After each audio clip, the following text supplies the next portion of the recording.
Hello and welcome to today's session. My name is Stacy Biddle. I am a career facilitator for Goodwill Columbus in the Workforce Development Department. We are streaming on both Facebook and YouTube right now. So Goodwill Columbus Workforce Development Department is your free resource for everything job related.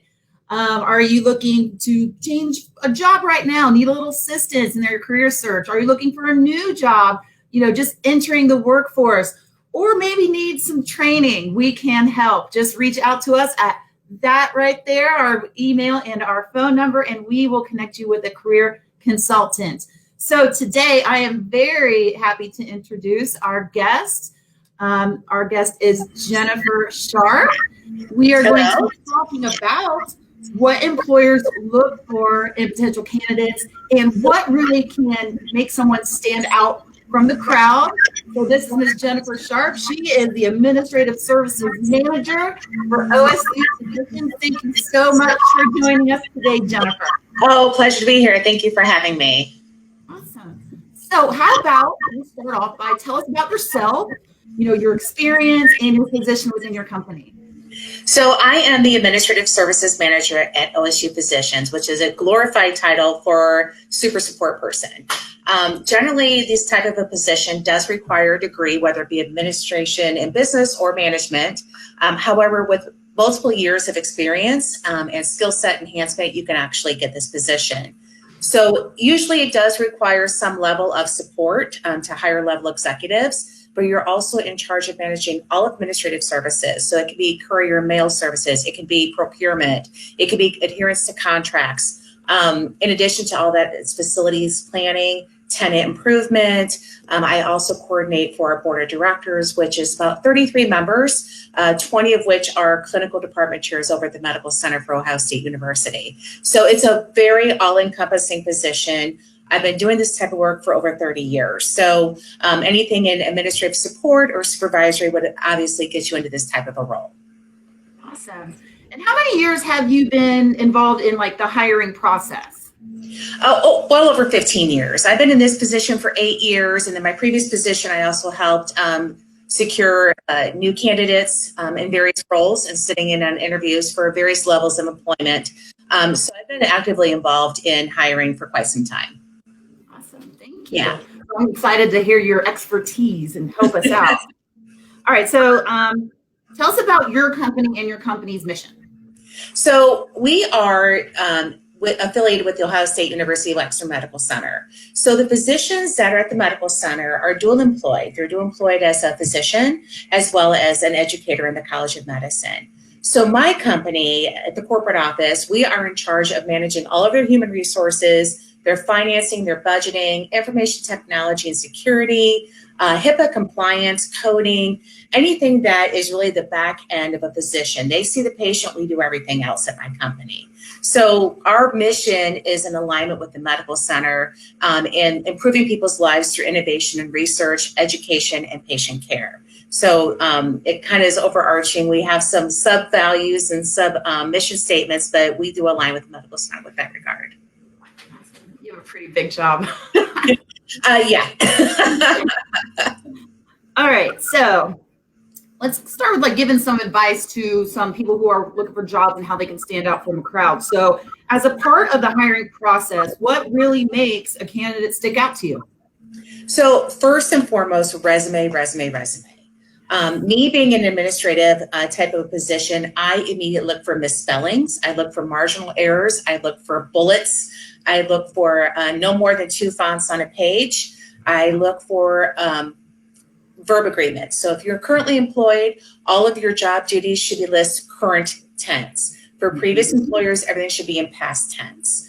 Now, given the position for which people are applying, I tend to let go on some of those specifics. But for something when in my position, if I can't look at your resume and say, okay, it's clean cut, marginally perfect, then it's going to come past me. There are probably a multitude of candidates that would have been really good candidates that I have bypassed simply on the appearance of their resume. We don't need a lot of fluff. We're not looking for all this ornate or graphical kind of thing. You don't have to take up blank space, but your resume is your billboard. It's the one thing that we're going to look at to get you in the door. So it's got to be perfect and it's got to look good. Secondly, when interviewing folks, I always look for strong interview skills. That is a lot of confidence. I want a firm handshake. I want to look in the eye.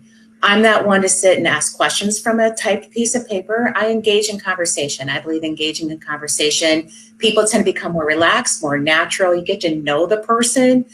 You can put anything you want on a resume in terms of your experience and skill set. But if you're not an individual that is accountable, that can back up what they do and what they've written down, or can actually engage in conversation, then, you're not really being the full candidate that I'm looking for. And part of communication skills is being able to hold a conversation. So I have to pull things out of you. It's a very hard interview to continue with. So those are two things we're looking for, myself in particular, when it comes to looking for candidates. That's awesome. All right. So, well, you gave me two things. So what are three things that you recommend that a candidate do to attract an employer's attention? So you gave me two, so why don't you knock out another one? Okay, I'll give you another one. Sorry. I believe confidence. Confidence is everything. And, you don't have to have a title to prove to me that you've done this job or that you're qualified for this job. Skill sets that are under previous positions you've had. For instance, I've hired an assistant, and she has never been an administrative assistant before, but she was a wedding planner. And so she is used to making these deliverables at high demands for the bride, the mother of the bride. And I figured if you can do that, you can do this job. Right. So there are certain skills that are innate. You can teach someone how to do an Excel spreadsheet, but you can't teach someone how to effectively communicate or to make sound decisions at an executive level or have that confidence or the ability to do so, work autonomously. Those are innate skills, and those are the things I look for. I can train anyone, but there are certain characteristics and attributes an individual must have in order to be a qualified candidate. Awesome. Thank you. So let's flip it to the other side. What are three no-nos that potential candidates do to really turn off the employer? Well, I know it's cliche and it seems kind of obvious, but when you come to an interview, dress for the part.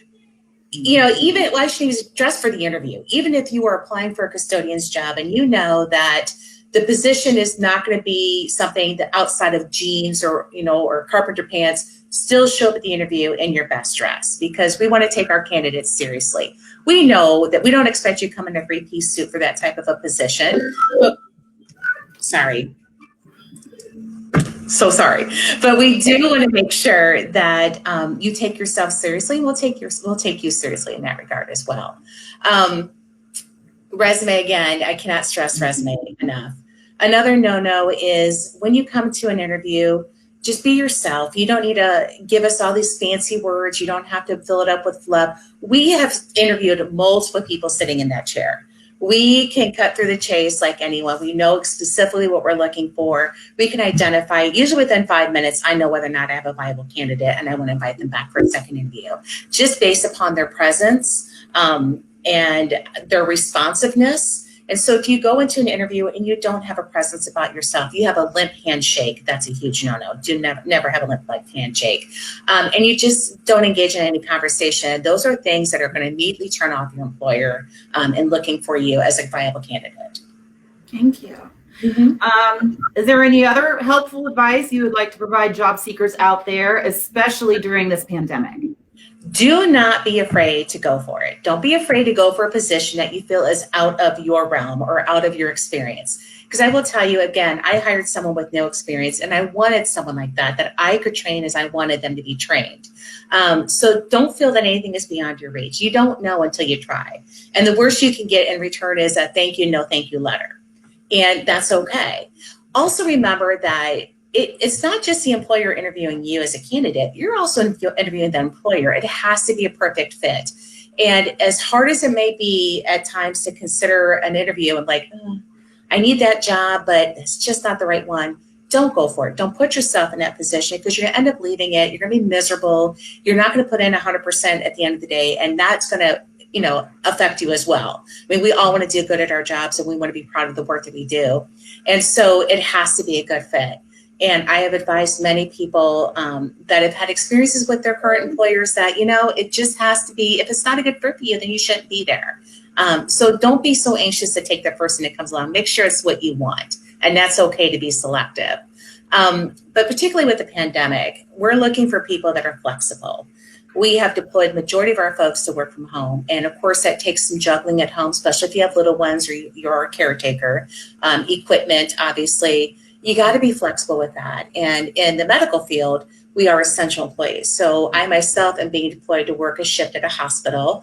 I have to do a screening station, and that's okay. You know, we are ready to jump in where we need to jump in.